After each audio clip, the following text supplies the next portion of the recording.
Greetings, Earthlings. Today we're going to go over two proofs of a trapezoid area. First, I want to start with the traditional proof, which I find kind of lame. It is good, it builds skills, but I'm not really excited about it. Not saying you shouldn't be excited about it, but that's not the real cool thing I want to show you guys in this video.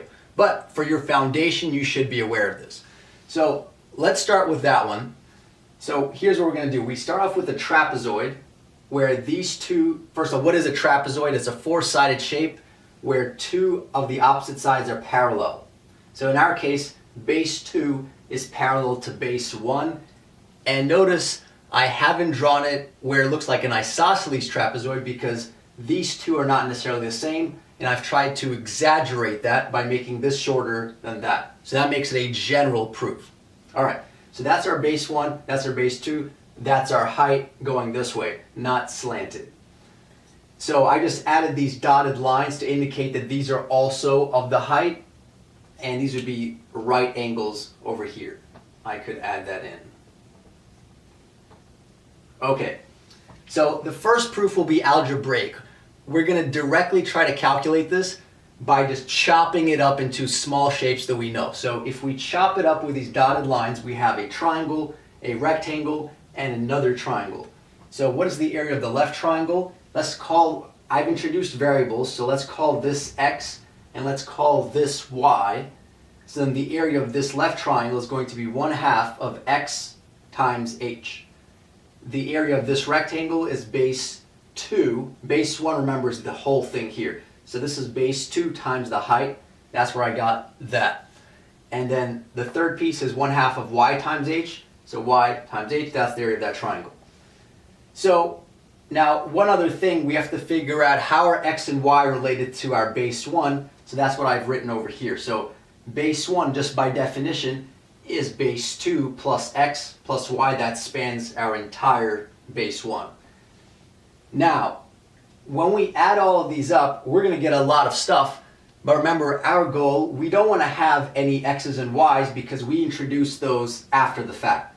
So what I'm going to do here is try to represent x plus y in terms of the rest of the stuff. So that would be base 1 minus base 2. By the way, whatever I'm going to show you guys algebraically here, you can kind of visualize that. So if you take base 1 and then you subtract base 2, then together these two bases are the difference of base 1 and base 2. So some of you might have been able to just see that in your head, but that's all I've written over here. All right. So now all I'm going to do is a little algebraic manipulation. So I'm going to group these two terms, my x and y. So I've combined them, they're both over 1/2, so it's over 1/2. And I've also see all of them have an h. So I factored out an h out of all three, and that's why the h is on the outside. If you multiply this back into all three, you should get the original. All right, so this is a little bit of a more cleaned up form. Now what are we going to do? Remember, our goal is to get rid of x and y and replace that with b1s and b2s. And we know what that substitution is from over here. So just replace that with that, and you get this line over here.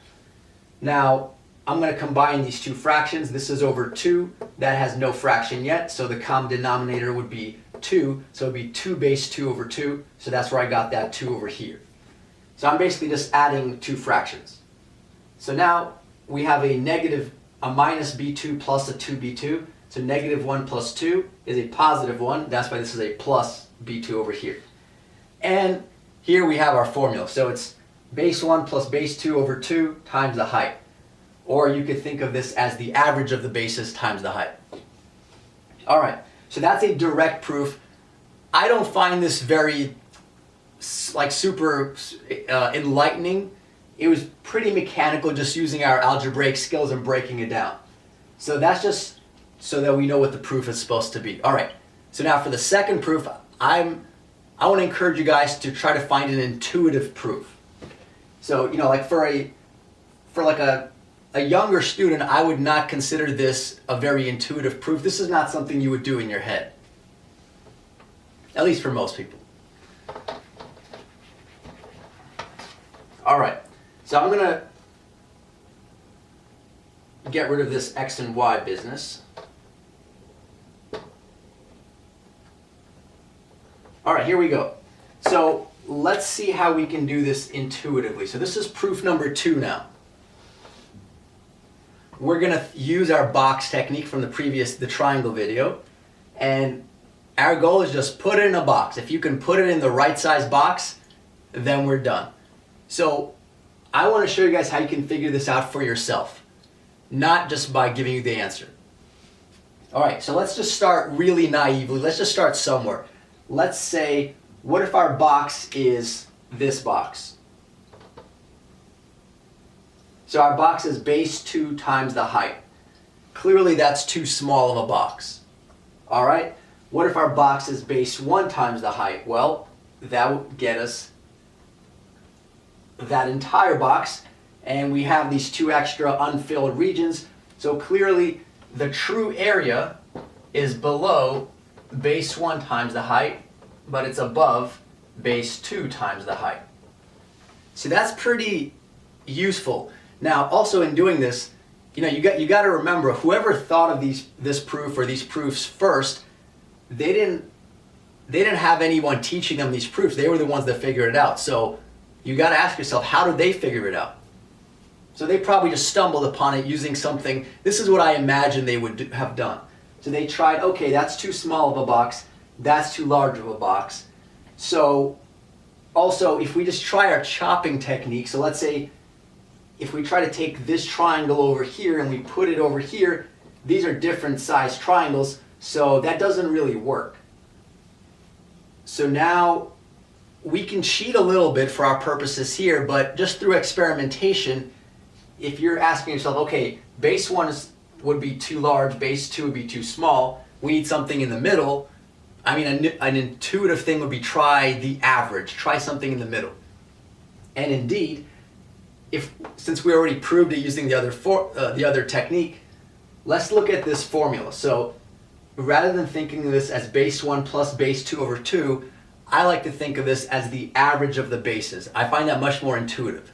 So the question I have for you guys is, how do we draw a line that is longer than base 2 but shorter than base 1? It's the average of the bases. So would that line be like over here, over here, over here? So the intuitive thing that you guys are probably thinking of, well, since it's halfway between these values, why don't we put it halfway between them vertically? And indeed, that's what we're going to do. So this distance is the same as that distance, and hopefully you guys can convince yourselves that if we make a box of this size, then something really nice happens. Now we get that nice rectangular box technique that we could use.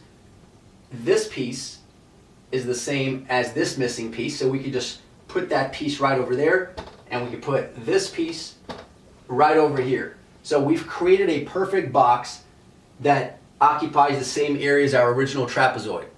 So that means that the area of this box is going to be the height times whatever this length is, and we've said that this length, just intuitively, is because it's proportional. We're sort of moving up linearly from base 1 to base 2. So if we go halfway, this will be right between them, so it'll be the average of our bases. And so that's the intuitive way, I think, to get that formula using no advanced algebra, just by drawing nice little diagrams. So I'll leave it there. If you guys have any questions, let me know in the comments. And as a challenge to you guys, at this point you might want to start thinking, like, what other shapes can I prove formulas for? What about like 3-dimensional stuff or weird 2-dimensional shapes like pentagons, polygons? Have fun with it, mess around. You may not be able to prove everything using just the box, but see how far you get, and let me know in the comments if you guys have any questions.